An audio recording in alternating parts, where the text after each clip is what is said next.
Eu não sei pra vocês, mas pra mim esse filme aqui, ó, Infinite Pool, novo filme do diretor Brandon Cronenberg, coloca ele no patamar, no hall dos melhores diretores de terror da atualidade, um dos expoentes, junto com Ari Aster, Robert Eggers, Jordan Peele. Pois é, o cara, ele prova mais uma vez no seu terceiro filme que sabe com maestria manipular a perturbação, a bizarrice, as questões psicológicas e o sci-fi como poucos, tá? E afinal de contas, que diabo de filme é esse?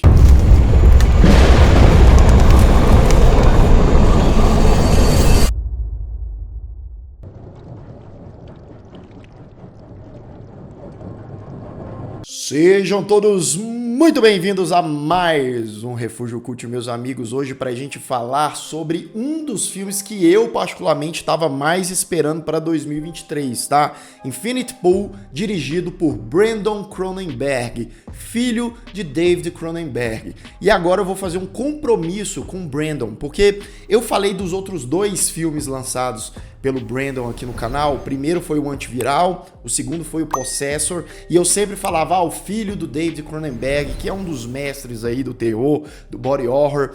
E agora eu só vou chamar ele de Brandon Cronenberg, porque ele já mais do que provou a sua capacidade, a sua excelência em contar histórias bizarras e tá trilhando um caminho aí maravilhoso, promissor, que eu espero que pelos próximos anos ele traga obras tão boas quanto essas três aqui. E eu vou te falar, Infinite Pool se tornou talvez o meu filme preferido do diretor. Eu ainda tô digerindo o filme por aqui, mas olha, tem muita coisa boa, complexa e bizarra nesse filme. O filme segue o James e a Em, um casal que estão de férias em um país fictício chamado Litoka. Esse país, né, tem ali praias belíssimas, lugares paradisíacos. Eles estão num resort ali, caríssimo e tal.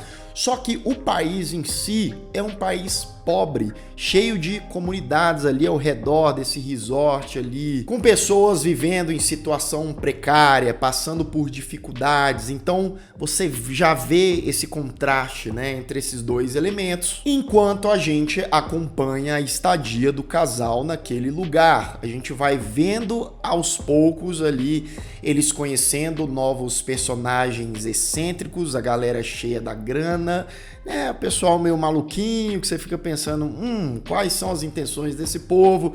Você vê lá os músicos, os locais, usando máscaras com o rosto distorcido, aquela coisa bem estranha, que o Brandon, o diretor, trabalha muito bem, né, o aspecto do body horror nos seus filmes. Esse casal conhece um outro casal, né, você tem a Gabby e o marido dela, que é um cara, sei lá, 2 vezes mais velho que ela.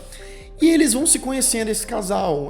Vamos jantar, né? A Gabby é leitora do James, né? O James, do outro casal, é um escritor meio frustrado, lançou um livro há 6 anos que não foi muito bem aceito. Parece que o cara, sabe, tá com aqueles problemas de criatividade. A Gabby, feita pela Mia Goth, inclusive ela é uma atriz. Aí eu fico pensando, será que não é a Pearl, lá do outro filme, que tinha o sonho de ser atriz numa outra vida, na reencarnação dela aqui? Gabby e o marido são mais excêntricos e eles passam a convidar James e Em para fazer algumas coisas, né? E como eles estão entediados, como o James, ele tem essa curiosidade, ele é um cara que está em busca de inspiração para escrever um novo livro, ele vai atrás dessa galera e em um certo ponto vai acontecer uma coisa que vai quebrar, digamos, aquele paraíso, que vai deixar as coisas muito mais nebulosas. O bom desse filme é que ele traz esses elementos de terror e ele traz alguns elementos de sci-fi que a gente já viu em várias outras produções, mas o que eu gostei desse filme é que ele vai fazendo assim, ó, ele vai fazendo curvas, sabe? Você pensa que o filme ele vai para um lado, aí de vez em quando ele vai puxando para cá, ele traz um novo elemento que pode até não ser novo, revolucionário, mas a maneira como ele trabalha é muito criativa e interessantes o suficiente para causar desconforto, para gerar algumas cenas pontuais aqui que você vai olhar para a tela e vai falar, meu Deus do céu, o que é isso que eu tô vendo? O Brandon Cronenberg, ele gosta de experimentar, né? E aí, não só na narrativa do filme, no roteiro do filme, você tem algumas experimentações, algumas loucurinhas, como também na forma dele filmar, né? Você vê logo no início do filme ele girando o eixo da câmera levemente para mostrar aquela ambientação, de vez em quando mostrando alguns ambientes bem bonitos, as praias ali, o negócio paradisíaco, mas intercalando com os lugares feios, sombrios. E para enfatizar algumas cenas, alguns momentos ali essenciais, ele deixa a câmera mais lenta, mas não de uma maneira forçada, não de uma maneira para ganhar tempo, mas sim para dar mais peso, dar mais relevância àquilo que está acontecendo no momento. Repare também que a cinematografia do filme, apesar deles estarem num lugar, né, batendo sol, quente, lugar bonito pra caramba, ela é meio acinzentada, sabe? Ela é levemente ali tirando um pouco das cores quentes que tem na tela. Tudo isso preenchido por uma eficaz trilha sonora que tá ali constantemente. Inclusive tem algumas trilhas desse filme que me lembrou aquela pegada meio dark, sabe? Ali a primeira temporada, aquele tipo de estrondo ali que vai criando uma atmosfera densa cada vez mais. O Alexander Skarsgård, que faz o James, eu já vi muita gente criticando ele e tal, mas eu acho que nos últimos anos ele tem se aprimorado mais como ator. Ele tem pegado papéis mais desafiadores e talvez eu arrisco dizer que esse aqui seja o papel mais desafiador até então, pelo menos que eu tenha assistido da carreira dele, tá? Eu acho que esse personagem ele é complexo, ele tem nuances, ele imprime várias sensações de medo, de desespero, de agonia, que o Alexander faz muito bem e ele segura muito bem o filme durante as quase 2 horas de duração. Falar que a Mia Goth é uma excelente atriz é chover no molhado, é pleonasmo, etc, etc. E aqui não é diferente. Tá? Essa mulher, ela consegue roubar a cena para ela. A presença dela marca, a reação, né? Se fosse alguma outra atriz menos talentosa, ela não ficaria tão marcada em tela, essa personagem. Ela não seria tão imprevisível, sabe? E a Mia Goth, com esses maneirismos, o jeitinho, aquela coisa meio 880, sabendo ser doce e inocente, mas passando por uma coisa mais perigosa, digamos assim. E esse é um filme, ele é um conto, digamos assim, de ficção científica e terror, que abrange várias coisas, algumas um pouco mais profundas, outras mais ali por cima, mas bem incluídas no roteiro, nas características dos personagens que vão desde o existencialismo até a impunidade, a riqueza, a pobreza, ou até, melhor dizendo, o limite, né? Até onde uma pessoa rica, milionária, pode chegar para esbanjar poder, dinheiro e uma liberdade que eles acham muitas vezes que tem na cabeça, que é como diz o nome desse filme, né? Infinite Pool, é piscina infinita, é como se não acabasse, né? E a maneira como o Brandon Cronenberg vai moldando todas essas temáticas que podem, mais uma vez, não ser inovadoras, mas de uma maneira convincente, atual, crítica e por vezes até metafórica, é algo que, pelo menos comigo, conseguiu me hipnotizar, tá? E me manter preso aí num filme que tem um ótimo ritmo, apesar de ser relativamente longo, como eu disse, quase 2 horas. Eu dou uma nota 9 para esse filme. Um excelente exercício sobre pessoas, sobre suas vontades, seus desejos, anseios e os seus segredos mais sombrios, tá? Um filmaço. Atenção! Aviso de spoiler. A partir de agora, continue por sua conta e risco. Bem, vamos lá então. James e Em saem com Gabby e o seu marido, Maeveon. Eles alugam um carro, né? Vão passear ali pelos lugares maravilhosos. Param para um piquenique e ficam conversando sobre a vida. A gente vê que a Em, a mulher do James, ela é que tem a grana, né? O pai dela é rico, é dono de editora, que foi a que publicou o primeiro livro do cara, que ele não tem muitos recursos. E aí, um momentinho de surpresa, já mostrando a perturbação do filme, James, o protagonista, ele vai sair para dar aquela urinada. A Gabby, feita pela Mia Goth, ela chega por trás do cara ali, né, surpreendendo. Digamos, ela começa a espremer os churros, né, começa ali a a movimentação e tal, até o cara chegar a tal ponto ali. Você fala, essa moça aí tem probleminha. Bem, eles tomam altos gorós, né? Anoitece ali. O James, ele tá meio assim, porque, né, acabou de passar por aquilo. Mas calma, James. Calma que ainda vai piorar a situação. Ele dirige o carro na volta, porque parece que ele é o que tá mais sóbrio. O farol tá dando problema. Ele não enxerga e acaba atropelando um cara. Mas assim, ó, de com força, tá? Ele fica super assustado, a Emma, a mulher dele também, a Gabi, né, fala, não, ó, a gente não pode chamar a polícia, porque aqui nesse país as leis são extremas, a pessoa vai presa, acaba morrendo e tal, eles ficam super assustados, o James não concorda, fala, não, temos que chamar a polícia, e eles acabam sendo convencidos a não chamar a polícia, eles vão de volta pro hotel. Porém, de manhã, batem a porta de James e Em, e é a polícia. Eles levam os dois, né, os dois ali impactadíssimos, pronto, a gente vai morrer, o que vai acontecer? Né, o James é jogado ali numa sala enorme, antiga, e chega um detetive que começa ali passivo-agressivamente intimidar o James, né, falando, ó, geralmente, se alguém mata alguém aqui, a outra pessoa é executada, mas não é de qualquer forma, né? O filho da pessoa que morreu, no caso, ele acabou atropelando um fazendeiro ali, humilde da região, que mataria o James. Só que os filhos desse cara são crianças, né? Tem 13 e 9 anos de idade. Porém, o detetive explica por cima lá que tem uma outra opção, né? Um outro recurso ali. Obriga o James ali a assinar uns papéis, né? E James tira uma grana, paga pra galera ali, um toletão de dinheiro assim dele. E aí tiram a roupa do James, coloca ali um negócio nos dentes dele, colocam ele numa salinha apertada com um líquido vermelho, né? E começam a fazer um procedimento com o James ali. Nessa hora você fala, meu Deus, o que é que estão fazendo com esse homem, né?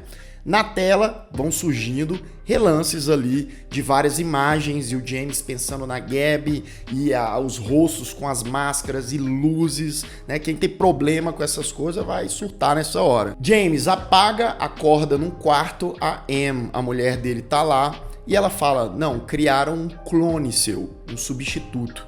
E bem, resumindo, tá? Esse clone é que vai ser executado no lugar do James. Ele tem que presenciar isso. E aí, isso acontece. Ele e a esposa dele sentam num lugarzinho, tem mais uma galera na plateia, o clone dele fica preso ali, né, com a barriga de fora, e aí chega o menininho, o filhinho do cara que morreu, com a faca deste tamanho, ele passa ali a lambida no bucho do cara dezenas de vezes, inclusive bem violenta a cena. Reparem que a câmera, depois dessa morte aí brutal, vai pro James, né, assistindo, e ele parece estar meio assim surpreso, mas depois ele dá tipo uma risadinha, você fala, ué, cara, que é isso, né? Eles voltam pro hotel correndo, a Em fala, ó, quero vazar, quero ir embora, esse lugar aqui é maluco e tal, não posso passar por isso de novo. O James procura os passaportes dele, não acha, então não tem como ir embora, eles acabam ficando presos ali. O James reencontra sozinho a Gabi, né, que tá sempre ali de espreita, né, e ela faz uma proposta, não, vamos tomar uns drinks, eu vou te explicar as coisas. Depois eles encontram lá o marido da Gabi, uns amigos deles também, os ricaços ali, e eles começam a conversar, pessoal meio esquisito, daquele jeito, sabe?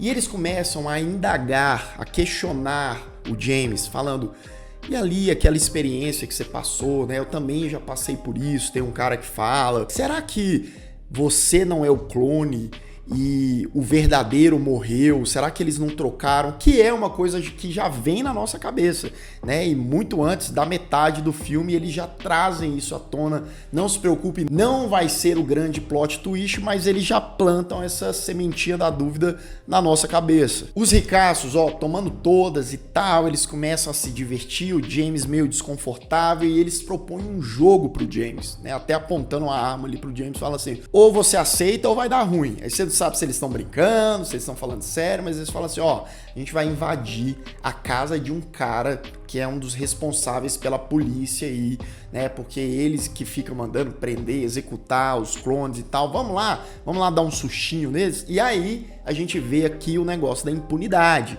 né, os caras cheios da grana, se eles forem presos, né? Tem o negócio do clone, o clone vai morto, é só pagar uma grana e por aí vai. E assim eles fazem, tá? Eles pegam umas máscaras ali, daquelas que os músicos estavam usando, dos locais, né? Que são bem esquisitinhas, e invadem a casa desse cara, né? O povo tava lá fazendo as coisas, interagindo. Eles matam todo mundo, troca tiro lá, o marido da Gabi toma um tiro na perna. Eles são presos, todo mundo ali, não só o James, todos eles. E aí o filme corta com eles na prisão, e aí chega os policiais e falam, não, dessa vez não tem conversa, vocês vão morrer. Aí o povo, não, peraí, a gente vai pagar, não sei o que, blá blá blá. E aí eles são levados pra execução. E você fala, meu Deus, o que vai acontecer, né? Um policial chega e ó, passa a lambida no pescoço do James. E aí lá na plateia, eles mesmos estão assistindo, sim. Supostamente aqueles que estão ali são os clones, já eram os clones e eles estão morrendo, enquanto os outros estão gargalhando. Cara, eu achei isso maravilhoso, tá? Mais uma vez, aquela sementinha, lembra? Será que aqueles mesmos são os originais ou houve troca aí no meio desse negócio que nem eles conseguem mais se identificar? Em, a mulher de James, não aguenta mais, ela, ó, pica a mula dali, né? Vai embora. James fica por lá, encontra a Gabi, né? A Gabi fala, não, foi bom sua mulher ter ido e tal, os dois, né, trocam beijos, eles usam uns alucinógenos e entram lá naquela viagem, começam aquela interagida, e aí mais uma cena super psicodélica, tá? Luzes, cores, transições e ali micromomentos aparecendo em tela enquanto o povo tá lá no momento, e aí surge as máscaras em tela, e melhor, o marido da Gabi tá ali, ó, num cantinho, né, mexendo nos churros, os outros velhos entram na dança, vira uma bagunça, vira um caos e todo mundo na interatividade. Na manhã seguinte, tá todo mundo de ressaca, né, depois da noitada. E, cara, repare como eles estão agindo agora como animais mesmo. O próprio James tá nem aí, ele tá comendo uns caroços, jogando nos outros turistas lá. Mais uma vez, a impunidade. Agora eles estão se sentindo o dono daquele lugar, o dono daquele país. Mais tarde, eles propõem um novo joguinho pro James. Eles falam, ó, sabe o detetive que fica, né, prendendo a gente e tal? Vamos pegar ele, vamos dar uma lição nele. E assim eles fazem, né? Eles vão lá, capturam um cara, tá com um saco na cabeça, né? Eles levam pro quarto de hotel.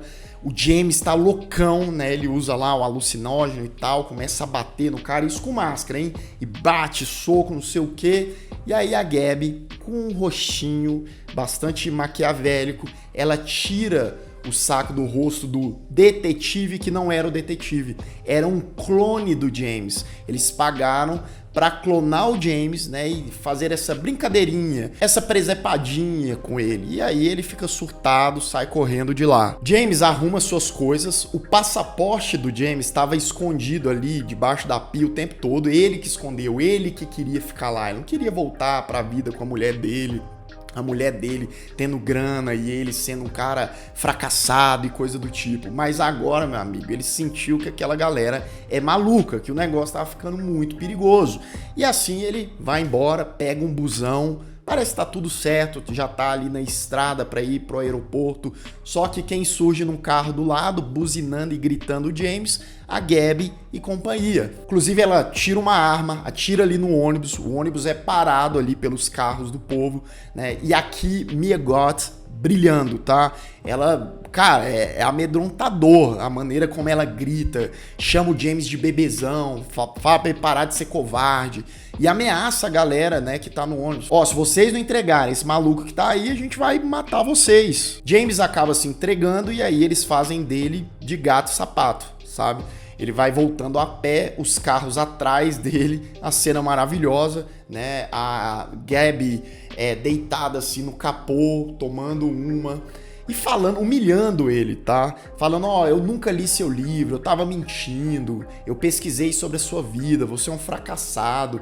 Pra piorar, tá? Ela tira ali um papel com uma crítica do livro do James, que foi escrita na época do lançamento, o maluco destruindo o James, e aí ele fica, né, mais entristecido ainda. James sai correndo, né, entra pra dentro do mato, a Gabi vai atirando, um dos tiros pega na perna do James, mas mesmo assim ele vai andando, desmaia ali, uns locais ajudam ele, leva pra uma casinha ali, pra um abrigo, né? Quando ele tá lá, ele vai olhando, tem alguém se aproximando ali naquela casinha humilde, com umas velas e tal. É o filho do fazendeiro que ele tinha atropelado lá no início do filme. Você fala, ih! E o moleque vai se aproximando com a cara, com um sorriso bem macabro, e o moleque começa a enforcar o James. E assim ele vai tendo aquelas visões alucinógenas que de vez em quando aparecem no filme. Bem, James acorda, aparentemente era só um pesadelo, né? O menininho não tá por ali, a casa tá vazia,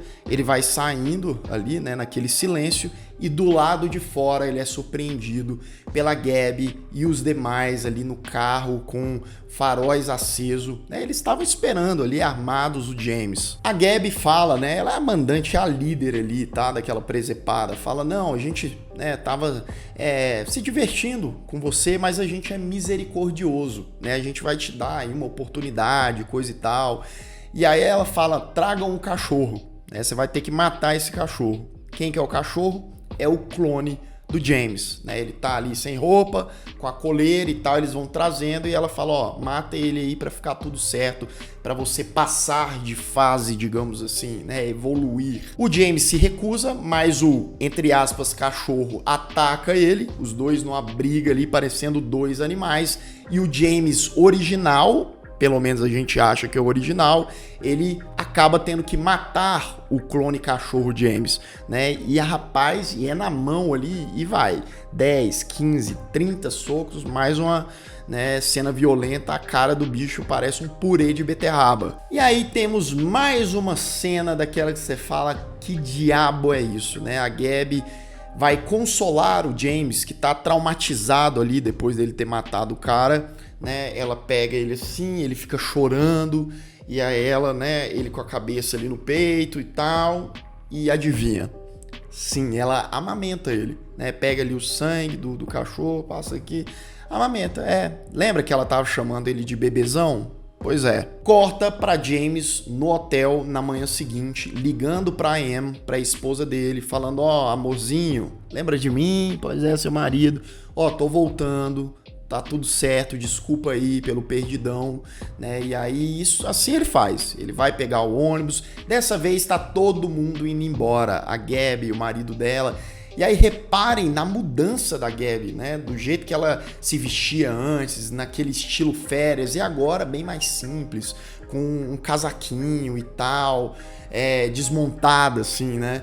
E eles indo embora no ônibus, o James fica reparando na conversa da galera, dos ricões, né? E eles falando do cotidiano deles, quando eles voltarem à casa, que vão pintar a casa, que vão fazer uma coisa diferente. Cara, é como se nada tivesse acontecido. É como se aquelas férias fossem férias normais, padrões. James se despede ali deles no aeroporto, da Gabi e tal. Eles falam, ó, espero te ver aqui ano que vem pra gente se divertir novamente e tal. Eles vão embora.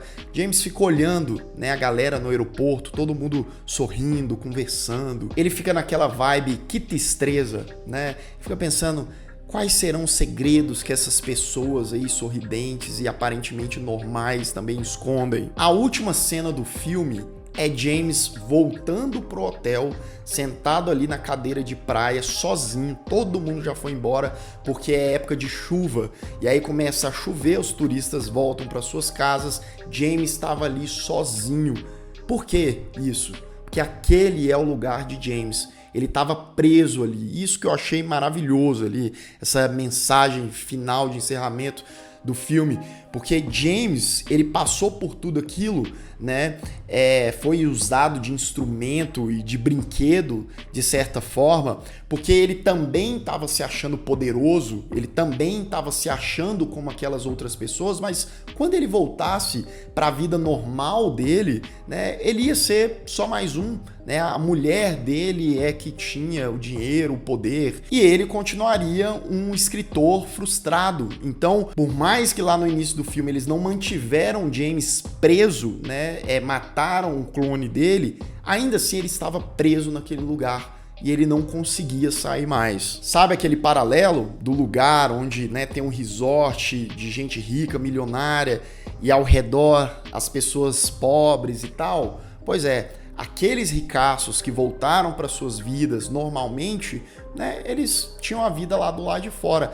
Mas o James, que comparado a eles era, sei lá, pobre, que não tinha recursos, ele que se deu muito mal. Sem contar que esse negócio dos clones, tá, pode ser uma metáfora também, né?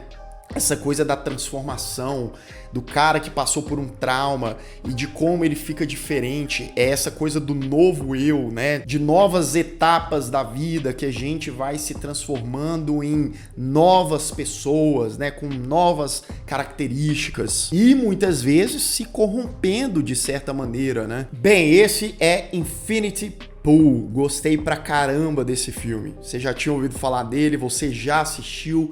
Qual a sua opinião? Gostou, não gostou? Quais outras interpretações que você teve desse filme que talvez eu não tenha comentado aqui nesse vídeo? Deixa aqui nos comentários.